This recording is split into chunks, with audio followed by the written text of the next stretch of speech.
안녕하세요 여러분, 한정호 목사입니다. 한 주간도 평안히 잘 지내셨습니까? 오늘 우리가 지난 시간에 이어서 로마서 8장 뒷부분을 하고 9장 10장까지 좀 빠르게 달려가려고 합니다. 일단 8장을 보면 굉장히 중요한 장이라고 말씀드렸는데 8장은 굉장히 은혜롭고 서신서 중에서도 로마서가 가장 복음을 깊이 다루고 있는 서신인데 그 로마서에서도 8장이 정수 중의 정수라고 우리가 일컬을 수 있거든요. 그래서 복음의 비밀을 가장 집약적이고 아주 심오하게 담아낸 굉장히 중요한 장이라고 말씀드렸습니다. 31절에 보면 우리가 무슨 말하리요? 만일 하나님이 우리를 위하시면 누가 우리를 대적하리요?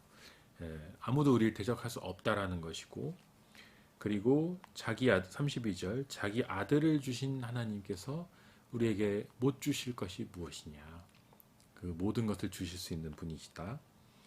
또 33절 우리를 고발할 사람이 누가 있겠느냐?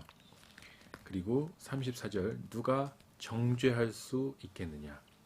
아무도 우리를 고발할 수도 없고 정죄할 수도 없다라는 것이고요. 그리고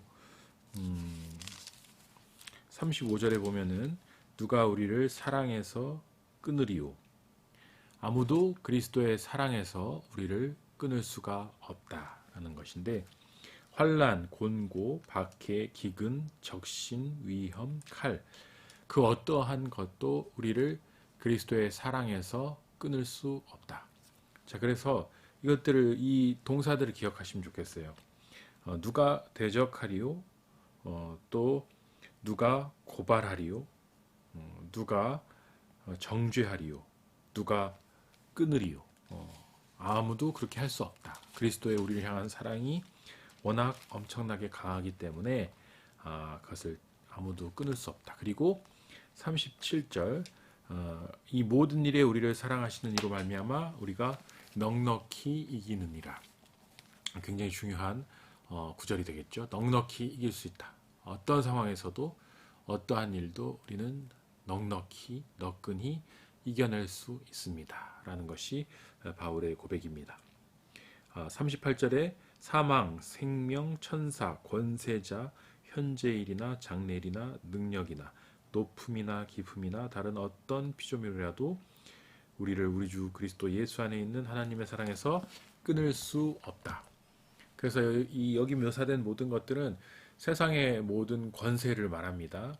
우주적인 권세, 이 세상의 권세, 그 어떠한 힘, 그 어떠한 영적 세력도 그리스도 예수 안에 있는 하나님의 사랑에서 우리를 끊을 수 없다. 엄청난 위로가 되지 않습니까? 이게 복음이에요, 이게. 그 어떠한 죄인도, 그 어떠한 악의 세력에 사로잡혀 있는 사람도 거기서부터 돌이켜서 그리스도께로 돌아올 수 있다는 것이고, 그리스도 안에 있는 자는 그 어떠한 악의 세력도 우리를 뺏어갈 수 없다라는 것을 이보다 더 명쾌하고 아주 완전하게 증언해주는 복음이 없다. 그 정도로 너무나 중요하다라는 것을 여러분들이 깨달으시면 좋을 것 같습니다. 그 다음에 이제 9장으로 넘어가서 1절에서 2절을 보면 내가 그리스도 안에서 참말을 하고 거짓말을 하지 않는다. 여기 있고 참말이라는 얘기가 그리스어로 알레테이아라는 내용인데요. 알레테이아가 소위 말하는 진리라는 뜻입니다. 진리. 그래서 독일어는 운페어보겐이라고 해서 운페어보겐하이트 이제 비은폐, 은폐된 것을 드러낸다라는 뜻입니다. 그러니까 진리란 무엇이냐? 가려져 있는 것을 그 뚜껑을 벗긴다. 그래서 실제 모습을 드러내는 거예요. 그게 진리의 원래 의미입니다. 알레테이아의 원래 의미. 그래서 진리라는 것은 진짜 모습, 가면 뒤에 있는 진짜 모습이 그리고 뚜껑 뒤에 있는 진짜 모습, 포장지 안에 있는 진짜 모습이 드러나는 거. 그게 바로 참말이 의미하는 거고, 거짓말은 이제 반대로 슈도마이, 즉 속이고 거짓말하고 뭔가 이단들이 하는 것처럼 마치 진리인 것 진리이신 양 포장하지만 실제로는 그 속에는 진리가 아닌 거짓이 담겨 있는 그런 행위를 말하고 있죠. 제가 이걸 보면서 요즘 세상에서 굉장히 중요한 가치가 신뢰라는 생각이 듭니다. 진정성. 그리고 그 진정성을 대변하는 기독교 용어가 바로 진리거든요. 진리. 그 예수님은 어떤 분이시냐? 진리의 영이시고 진리 그 자체이신 분이에요. 예수님은 앞과 뒤가 똑같은 분이시고 그리고 그 중심이 선하고 올바르고 그리고 분명한 분입니다. 자, 예수님께서는 그 말씀 자체이시잖아요. 로고스 자체, 말씀 자체. 그리고 참된 말씀 자체이기 때문에 진리 그 자체가 알레테이아 자체가 예수님이시고 예수님이 가시는 곳에는 모든 게 드러나야 합니다. 그래서 예수님의 말씀이 우리 속에 들어오게 되면 우리 속에 모든 거짓된 것들, 위선적인 것들, 숨겨져 있던 것들이 예수 그리스도의 말씀의 권능으로 드러납니다. 그리고 어두운 부분들이 조명이 되고 그래서 낱낱이 드러내져요. 그래서 때로는 그게 보기 싫을 때도 있어요. 좀 이런 것들은 숨기고 싶고 이런 것들은 나 자신에게조차도 좀 속이고 싶은 게 있거든요. 나도 좀 적당히 괜찮은 사람이라고 믿고 싶고 이 정도면 나도 훌륭하다라고 생각하고 싶은데 말씀을 깊이 읽고 기도를 깊이 하다 보면 주님이 또 깨우쳐 주셔요. 내가 또 이것도 포장하고 있었구나. 이것도 속이고 있었구나. 실제로는 이런 사랑이 없으면서 사랑하는 척 했구나. 이런 것들이 많이 드러날수록 그게 예수 그리스도의 말씀이 우리 안에 작동하는 거라고 생각하시면 돼요. 그래서 거짓은 우리를 계속 포장하고 달콤한 말로 유혹하고 그럴듯한 말로 우리를 위로하지만 참된 위로와 참된 진리의 칼은 수술하는 것처럼 우리 아프게 하지만 진정으로 우리를 살아나게 하고 회복시키는 힘을 갖고 있다. 그렇게 이해해 주시면 좋겠습니다. 내 양심이 계속 성령 안에서 나와 더불어 증언하기 때문에 내 마음에 그치지 않는 고통, 즉 내가 진리대로 살지 못하고 있구나, 내가 진리이신 예수 그리스도의 뜻대로 순종하지 못하고 있구나라는 괴로움이 있다라는 것을 의미합니다. 근데 지금 바울은 어떤 면에서 괴로움을 느끼고 있냐면 자기가 이스라엘 민족이잖아요. 근데 자기가 이방인의 사도라고 말은 했지만 그러나 자기 동족 이스라엘 포기할 수는 없어요. 그래서 그 이스라엘을 생각할 때마다 너무너무 괴롭다라는 거예요. 근데 참 본질은 내 동포 이스라엘 백성들이 다 예수님을 믿고 구원받았으면 좋겠는 거예요. 그런데 계속 예수님을 거부하고 박해하는 그 모습을 보면서 괴롭고 계속해서 거짓으로 이 참 말씀이신 예수님을 포장하고 그래서 이 거짓으로 매도하고 그리스도인들을 핍박하고 박해하는 그걸 자기도 그렇게 했었지 않습니까? 그래서 여기서 지금 거짓말은 바로 유대교의 가르침 그리고 기독교의 그 복음을 박해하는 그런 것을 의미하고 있는 것이죠.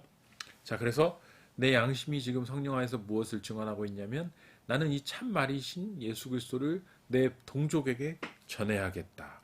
그래서 내가 저주를 받아서 끊어질지라도 내 고륙 친척을 위해서 이 말씀을 전해야 하겠습니다. 그러면서 그들은 누구냐? 이스라엘 사람. 4절에 보면은 그들은 바로 이스라엘 사람들인데 누구냐면 그들은 양자되었고 영광과 언약과 율법, 예배, 약속 그리고 조상들도 이 아브라함의 후손이란 거예요. 육신으로 하면 그리스도가 그들에게 났다. 왜냐하면 예수님도 유다 지파에서 났으니까 예수님도 기독교 복음의 창시자이시고 진리 자체이시지만 어쨌든 유대교의 혈통 안에서 오셨고 유대인의 혈통 안에서 오셨기 때문에 유대인들의 자부심으로 치면은 예수님도 우리 후손이다. 그런 자부심이 있다라는 거죠. 자, 그리스도가 그들에게 나셨는데 그는 만물 위에 계셔서 세세의 찬양을 받으시 하나님이 자신이신데 그 하나님이신 예수님이 유대인의 혈통으로 오셨다. 그리고 6절 그러나 하나님의 말씀이 폐하여진 것 같지 않도다. 이스라엘에서 난 그들이 다 이스라엘이 아니요 또한 아브라함의 씨가 다 그의 자녀가 아니라 쭉 하면서 이거는 지금 사라한테 이삭이 태어날 것을 이제 얘기하시고 그게 이제 사라가 임신해서 아이를 낳는 과정이 쭉 나오죠. 그래서 넘어갑니다. 이거는 이스라엘 역사이기 때문에. 근데 여기 보면 13절이 중요합니다. 13절이 내가 야곱은 사랑하고 에서는 미워했다. 요게 이제 문제예요. 요게 우리가 성경을 읽으면서 조금 해결하기 어려운 좀 난제들이 있는데 그 중에 하나가 바로 이거예요. 왜냐하면 왜 하나님이 차별하느냐? 하나님이 왜 어떤 다른 사람을 더 좋아하고 왜 이 사람은 안 좋아하느냐? 심지어는 미워한다고 돼 있죠. 그리고 왜 큰 자가 어린 자를 섬기게 했는가? 왜 형 에서가 동생 야곱을 섬겨야 하는가? 왜 질서를 뒤집어 엎으시는가? 하나님이 정해놓은 질서인데 왜 그걸 굳이 엎어서 이걸 거슬러 올라가면 가인과 아벨부터 시작되죠. 동생을 더 예뻐했어요, 하나님이. 그래서 가인이 질투하고 왜 동생만 예뻐하냐고 하면서 화가 쌓여 있다가 이제 죽이잖아요. 형제 살인도 바로 그 기원이 하나님의 어떻게 보면 차별에 있었던 것인데 문제는 이제 이게 하나님 차별하는 분이라고 해버리면 문제가 돼요. 왜냐하면 하나님은 보편적인 하나님이시고 모든 사람들을 차별 없이 대한다라고 분명히 성경에 아까 로마서에도 나와 있단 말이에요. 모든 사람들 차별 없이 이방인이나 유대인이나 남자나 여자나 종이나 자유자나 모든 사람들을 차별 없이 사랑하시고 대우하시는 그 하나님이 왜 누구는 사랑하고 누구는 미워하는가? 근데 성경에 그렇게 지금 표현이 돼 있잖아요. 내가 야곱은 사랑하고 에서는 미워했다. 이렇게 하나님이 해버리면 어떡하느냐. 근데 이거를 여러분이 이해하기 쉽게 이렇게 얘기하고 있는 것이지 하나님 자체가 처음부터 에서와 야곱을 차별했다라고 생각하시는 거는 좋지가 않습니다. 물론 이제 뱃속에서부터 어떻게 보면 차별한 거죠. 큰 자가 어린 자를 섬기리라고 태어날 때부터 이미 운명을 지운 거잖아요. 우리 외부의 세상 사람들 말로 하면 운명이 팔자가 그렇게 타고난 거잖아요. 아주 아기 때부터 뱃속에서부터.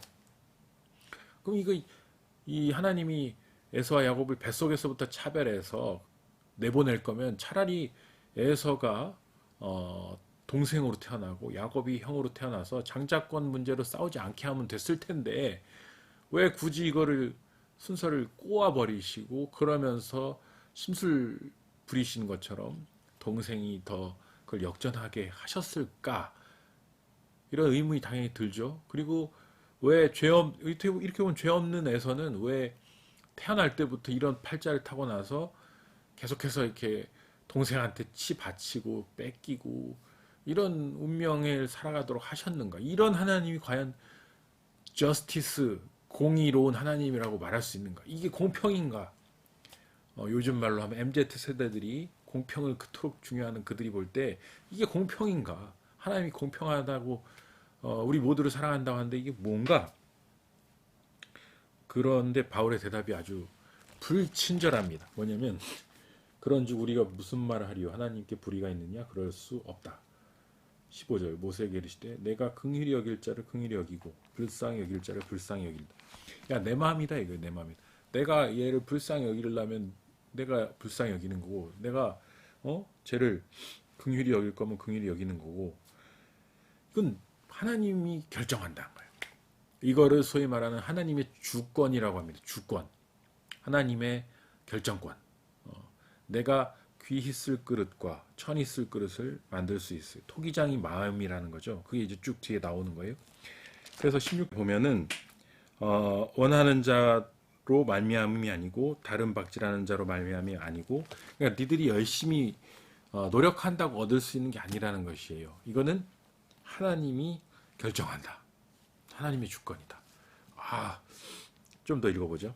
17절 성경이 바로에게 이르시되 내가 이 일을 위하여 너를 세웠으니 곧 너로 말미암아 내 능력을 보이고 내 이름이 온 천하에 전파되게 하려 함이라.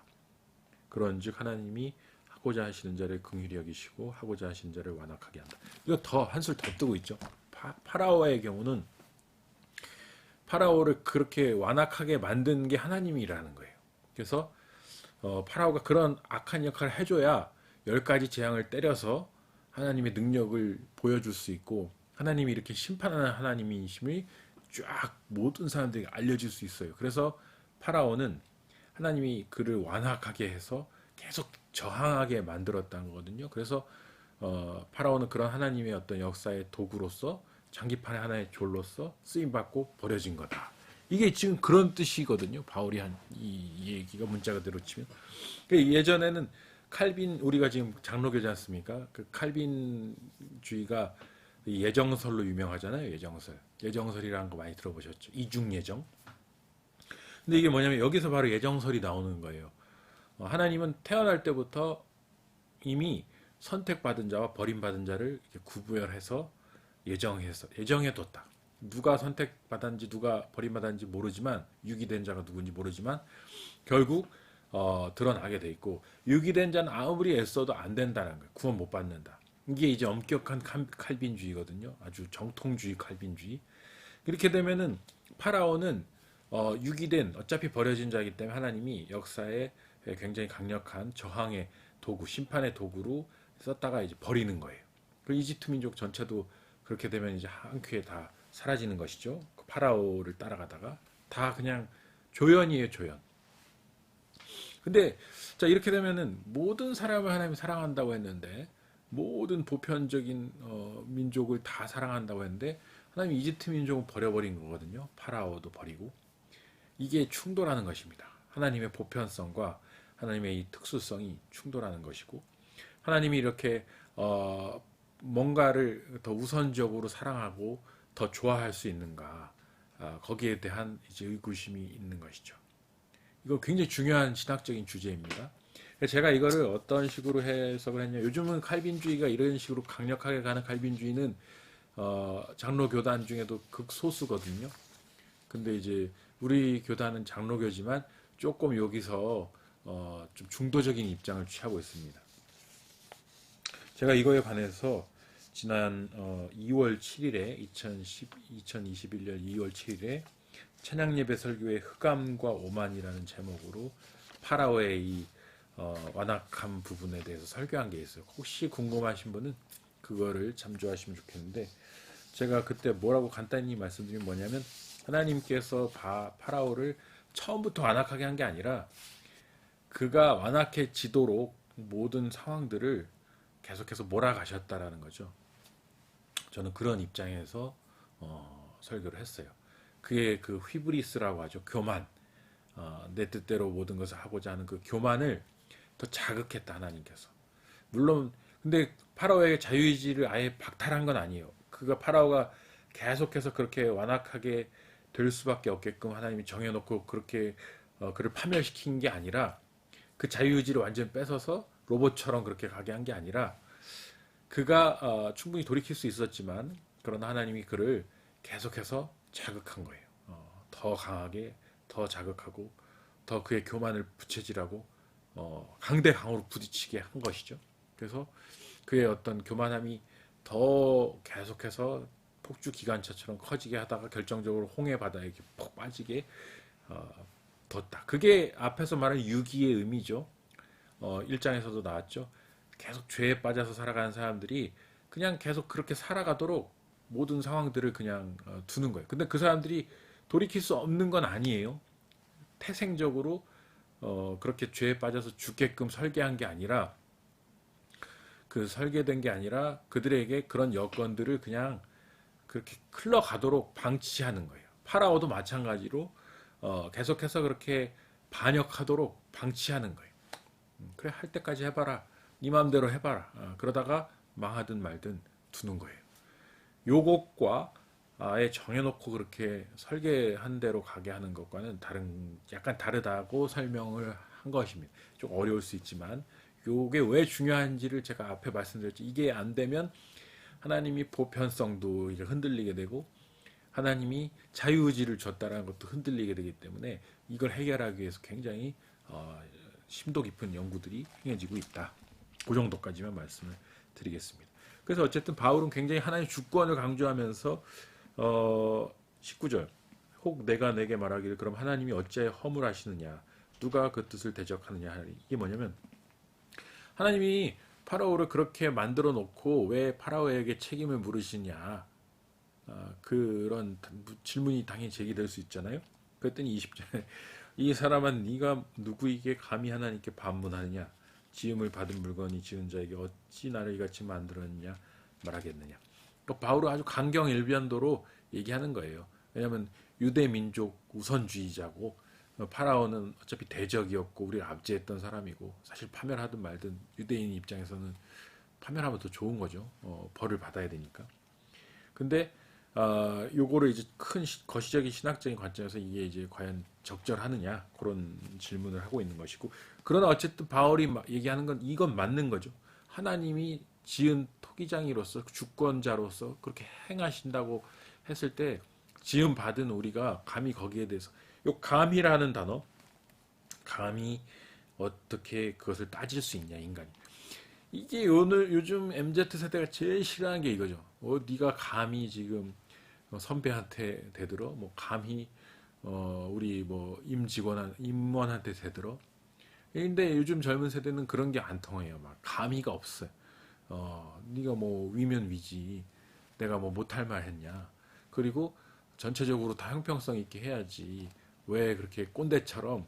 이게 지금 바울이 세상 MZ 세대들의 눈에 볼 때는 그 누구보다도 강력한 꼰대로 보일 거예요. 왜냐면 너무 완고하게 뭐 왜 따지냐, 뭐 그냥 받아들여라, 하나님 주권이면 되는 거지, 뭐 네가 그거에 대해서 뭘 문제제기, 이렇게 나가니까 젊은 세대들이 싫은 거예요. 이런 게 아니 왜 합리적인 의문을 제기하는데 왜 답은 안 해주고 뭐 왜 따지냐고만 하니까. 근데 제가 젊은이들 만나보면 교회에서 옛날에 목사님이나 뭐 전도사님한테 이런 신학적인 질문들, 막 난제들을 막 물어봤는데 그런 거 따지지 말고 믿기나 하라고, 기도나 하라고 막 그런 소리 들어서 상처받고 떠났다는 사람들 꽤 많아요. 그러니까 우리가 젊은이들을 대하고 세상에 안 믿는 사람들 대할 때 최대한 친절해야 되고, 최대한 그들의 입장에서 생각해 드려야 되고, 그들이 느낄 당혹감, 그들이 느낄 어떤 그 답답함을 최대한 우리가 이해하고 존중해야 돼요.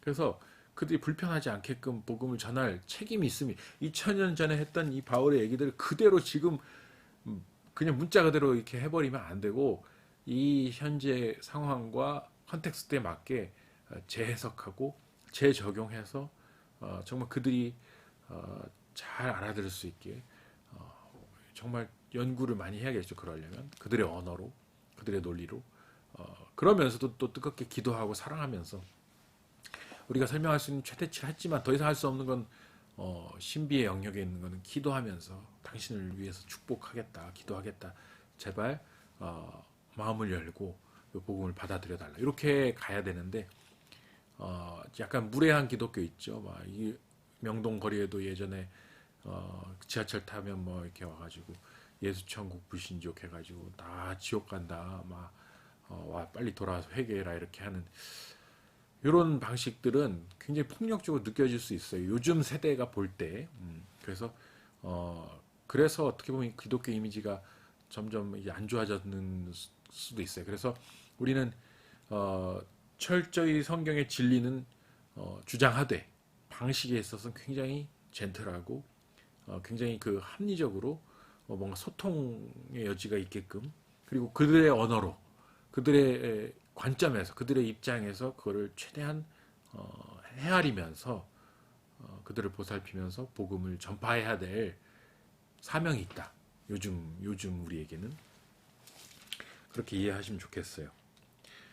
근데 토기장이가 하나는 뭐 귀 여길 그릇을 만들고 너는 천한 그릇으로 만들어서 천하게 쓰고 버리겠다는데 네가 뭘 따지냐, 이렇게 하면 불편해요. 요즘은.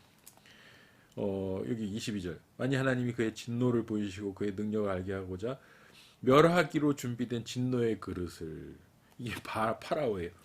오래 참고 관용하시고 또 영광 받기로 예비하신 바 긍휼의 그릇에 대해 그 영광의 풍성함을 알게 하고자 하셨어요. 무슨 말을 하리요? 뭘 따질 말이 있냐, 네가 무슨 할 말이 있냐. 자, 이 그릇은 우리니 곧 유대인 중에서뿐만 아니라 이방인 중에서도 부르신 자. 그게 뭐냐면 영광 받기로 예비하신 바 긍휼의 그릇이에요, 우리가. 그리고 이제 25, 6절은 구약을 인용한 거고, 27절은 이사야가 이스라엘에 관하여 외치되 이스라엘 자손들의 수가 비록 바다의 모래 같을지라도 남은 자만 구원을 받. 이게 바로 이제 예정론의 또 근거가 되는 것이죠. 렘넌트가 바로 이 그루터기라는 뜻이기도 하고, 담임 목사 예전에 목회하셨던 교회가 그루터기 교회라고 있죠. 저기 역삼동에 그루터기가 바로 그 나무 그루터기 렘넌트 남아있는 부분.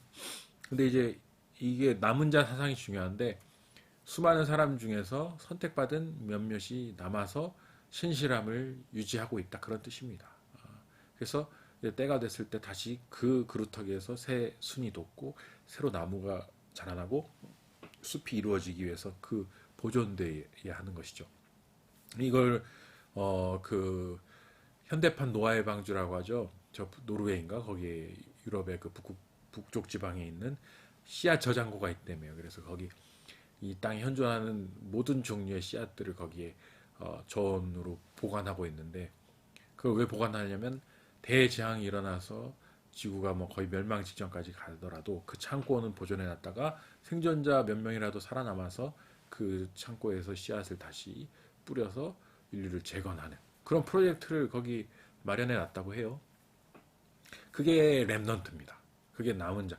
지구 인류가 다 멸망했을 때 거기만 딱 남았다. 그게 이제 렘넌트가 되는 것입니다. 그리고 롯이 소돔과 고모라에서 이제 의인 10명을 찾지 못했잖아요. 아브라함이. 근데 딱 한 명, 롯과 그의 가족들이 있었는데 롯이 한 명이었다고 봐야죠. 그 롯이 렘넌트였어요. 남아있는 사람. 그래서 우리도 이제 이 시대에 점점 어떻게 보면은 어려워질 수 있습니다.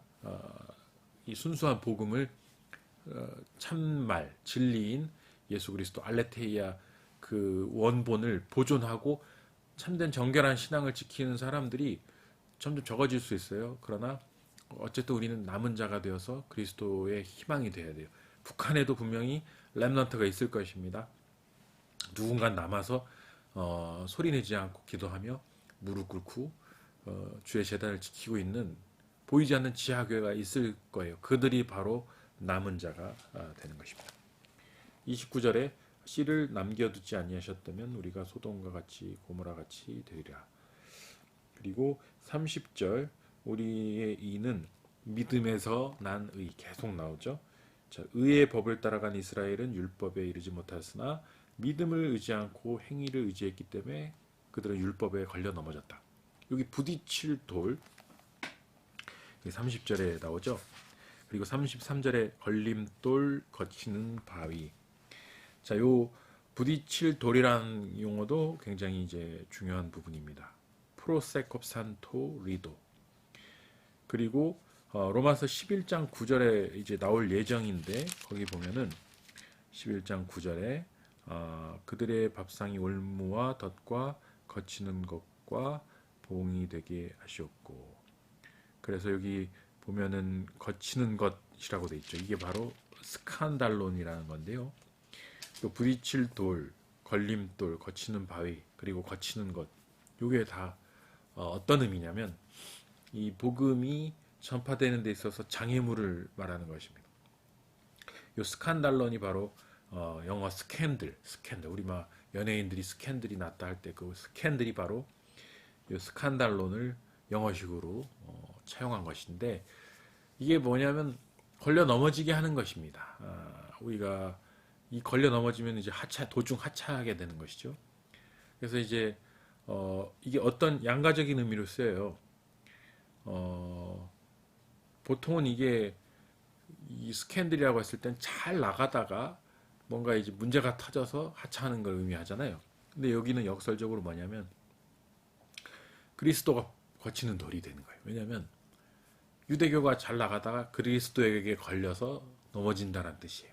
그래서 유대교인들이 이 스칸달론을 어떻게 하냐면 파서 버리려고 했던 것이 치워버리려고 했어요. 왜냐면 이 걸리적거리니까요. 왜냐면 유대교의 그런 가르침에 정면으로 걸리고 충돌하니까 이거를 이제 치워버리려고 했기 때문에 유대인들의 입장에서는 예수님이 스칸달론이 됩니다. 거치는 돌이.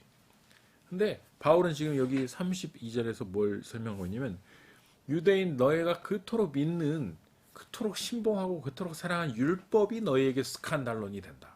왜냐면 이건 상상도 못할 일이죠. 율법이 우리를 구원한다고 생각하는데. 근데 왜 그러냐면 니들이 행위를 의지해서 이 율법을 통해 구원받으려고 했던 바로 그것 때문에 그 율법이 너희의 스칸달론이 된다. 왜? 지킬 수 없기 때문에. 율법으로는 구원을 얻을 수 없기 때문에 율법이 너희를 걸려 넘어지게 하는 거치는 돌이 된다. 스칸달론이 된다. 아, 굉장히 놀랍지 않습니까? 스칸달론이라는 용어 하나를 갖고 여러 의미로 쓰이는데 이럴 때는 이제 예수님께 스칸달론이 적용될 때는 유대교에게 예수님이 스칸달론이 되고 바울은 지금 유대인들에게 율법이 스칸달론이 되고 있다라고 말하고 있고 보는 관점에 따라서 지금 이 같은 용어를 가지고 다르게 쓰고 있는 게 굉장히 재밌는 부분입니다. 10장에 보면 형제들아 내 마음에 원하는 바와 하나님께 구하는 바는 이스라엘을 위함이니 곧 그들로 구원을 받게 함이라. 이 로마서의 굉장히 중요한 주제 중에 하나가 이거예요. 이스라엘의 구원. 그러니까 바울은 이방인의 사도지만 철저히 자기 동족 이스라엘을 구원하고 싶어하는 부분이 강합니다. 그래서 언제나 유대교인들을 구원하고 유대 민족을 구원하고 싶어하는 그런 게 있습니다. 그거를 간과해서는 안 됩니다. 자, 그래서 2절 내가 증언하노니 그들이 하나님께 열심히 있으나 올바른 지식을 따른 것이 아니다. 열심히 있지만 방향이 잘못됐다는 거예요. 이 열심이라는 게 젤로스라는 그리스어인데 영어로 질럿이라고 하죠. 질럿. 그러니까 열심 당원들이 이제 질럿 당인데 요 열심이라는 것은 이제 아주 모든 것을 내걸고 거기에 이제 헌신하는 상황을 말합니다. 결사대 같은 거예요. 우리말로 하면 결사대.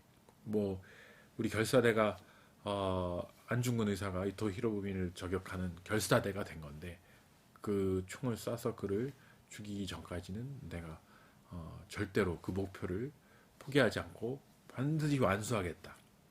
그러니까 예전에 그 사도행전을 보면 바울을 죽이려고 결사대가 소집되죠. 열심당이 소집돼서 바울을 죽이기 전까지는 우리가 먹지도 마시지도 않겠다. 막 그 열심히. 그러니까 굉장히 헌신적인 열심히 넘치는 사람들을 말하는데 그게 방향이 잘못되면 그보다 더 큰 비극이 없는 거죠. 그렇게 열심히 했는데 그게 다 거치는 돌이 돼서 자기들을 다 넘어뜨리고 좋은 일을 하려고 하는데 아주 나쁜 쪽으로 다가버리고 그러면 그 얼마나 허무합니까? 왜 잘못 갔냐면 올바른 지식을 따르지 않았기 때문에 예수 그리스도라는 참말 진리를 모르고 율법이라는 거짓이라기보다는 잘못된 불완전한 가르침을 따라서 열심을 냈기 때문에 비극이 온 거죠. 그래서 3절에 하나님의 의를 모르고 자기 의를 세우려고 하나님께 복종하지 않고 반항하는 결과로 돌아왔다. 그들은 율법을 따르려고 해서 굉장히 열심히 했지만 그게 결국 하나님을 반항하는 거였고 그게 불복종이었다. 이게 얼마나 충격입니까? 열심히 했는데 그리스도는 모든 믿는 자에게 의를 이루기에 율법의 마침이다. 그리스도가 율법의 완성이라는 거예요. 마침이라는 건 완성. 자, 그리스도가 완성인데 너희는 그리스도를 계속 우회해서 율법으로 그걸 하려고 하니 얼마나 답답한가.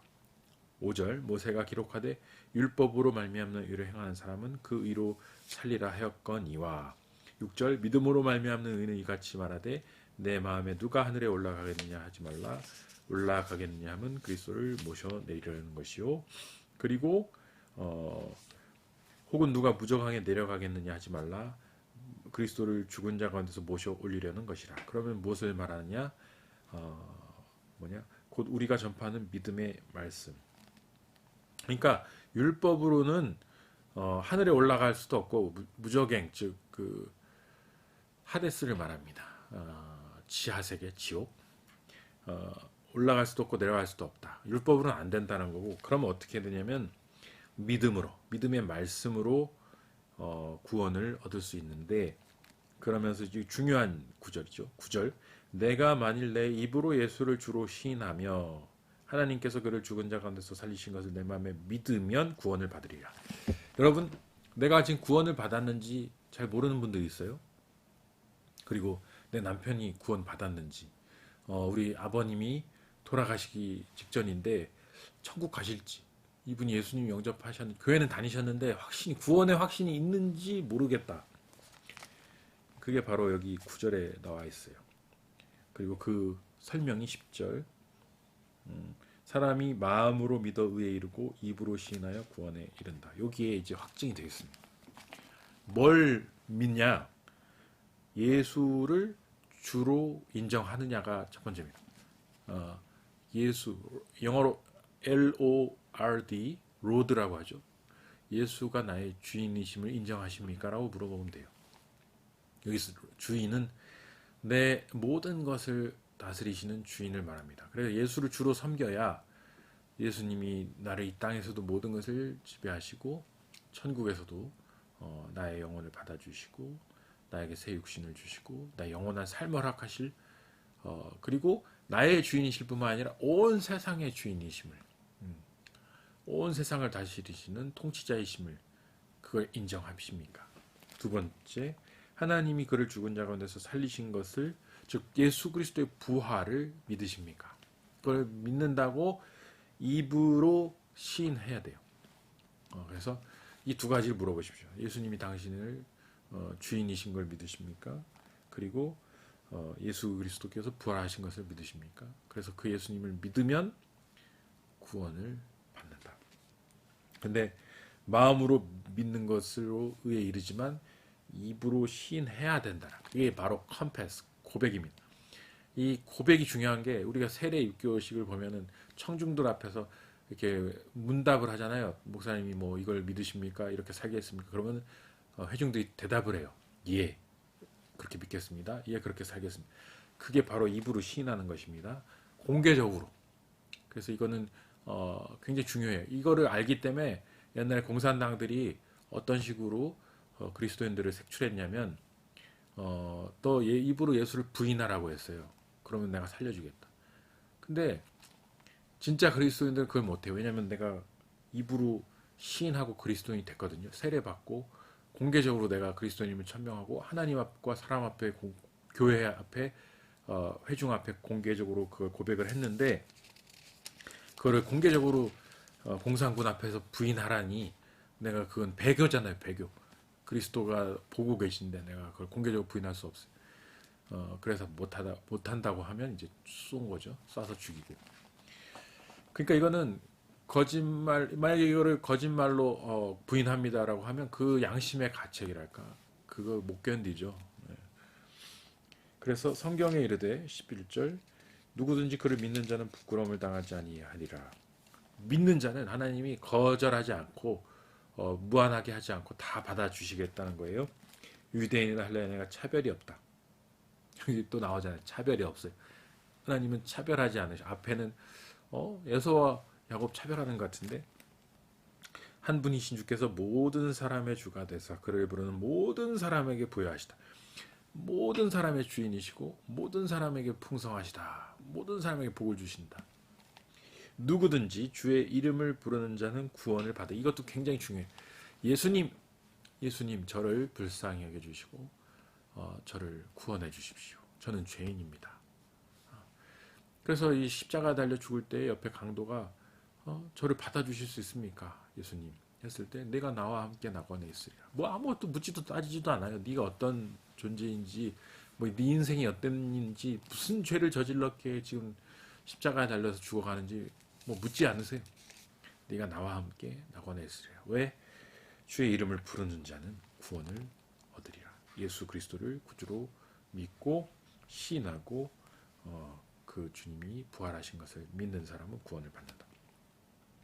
그런즉 14절부터 15절 뭐냐면 믿지 않으면 어찌 부르리요 듣지 못하니라 어찌 믿으리요 전파하는 자가 없이 어찌 이거를 전해야 된다는 거예요.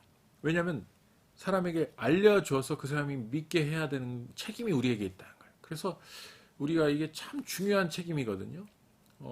정말 이걸 중요한 걸 아는 분들은 회사에서도 직원들에게 어떤 식으로든 이걸 전하려고 해요. 그 사람들이 막 불편해하는 걸 느끼면서도 그걸 하려고 하는 이유가 내가 그런 식으로 누군가가 나를 전파해서 구원을 받은 감사함이 있기 때문에 나도 어쨌든 기회가 닿는 대로 그들에게 내가 만난 그 예수님, 내가 사랑한 그 예수님을 전해서 구원받게 하고 싶은 그리고 그게 우리의 책임이거든요. 그래서 보내심을 받지 아니하였으면 어찌 전파하리. 계속 보내심을 받아야 되고 가서 전파해야 되고 그래서 선교를 계속 해야 된다는 거예요. 아름답도다 좋은 소식을 전하는 자들의 발이요. 좋은 소식을 전한다. 복음이 좋은 소식, 굿뉴스잖아요. 그 좋은 소식을 전하는 발이 아름답다. 그 수고를 하는 사람들의 헌신과 열정을 하나님이 귀하게 보신다. 그 뜻입니다. 그러므로 자 17절 믿음은 들음에서 나며 들음은 그리스도의 말씀으로 말미암다. 믿음은 들음에서 난다. 그래서 설교를 들어야 되고 이 강의를 들어야 돼. 이 똑같아 보이는 수도 없이 들은 로마서, 수도 없이 들은 성경 이야기를 왜 들어야 되는가? 믿음은 들음에서 나기 때문입니다. 안 들으면 믿음이 사라져요. 그걸 아셔야 돼. 우리가 코로나 시기가 왜 위험하냐면 같이 모여서 서로 믿음의 간증을 나눠야 되거든요. 그리고 믿음의 기도의 응답들을 나누고 그 감동을 다시 나누고 그리고 성경 말씀을 다시 나누고 계속 말씀으로 힘을 얻어야 믿음이 유지되거나 자랄 수 있어요. 근데 이거 안 하게 되고 그냥 방심하고 있으면 믿음이 점점 약해지고 사라진다고요. 믿음은 들어야 믿음이 살아난다. 말씀을 계속 듣고 말씀을 계속 암송하고 말씀을 계속 먹어야 믿음이 유지되고 또 살아난다. 물론 이제 안 들어도 기본적인 믿음이 있겠지만 산으로 옮길 만한 믿음, 그런 큰 믿음을 위해서는 계속 말씀으로 우리가 스스로를 무장해야 된다는 것입니다. 18절 그러나 내가 말하노니 그들이 듣지 아니하였느냐 그렇지 않다. 온 소리가 온 땅에 퍼졌고 말씀이 땅끝까지 이르렀다.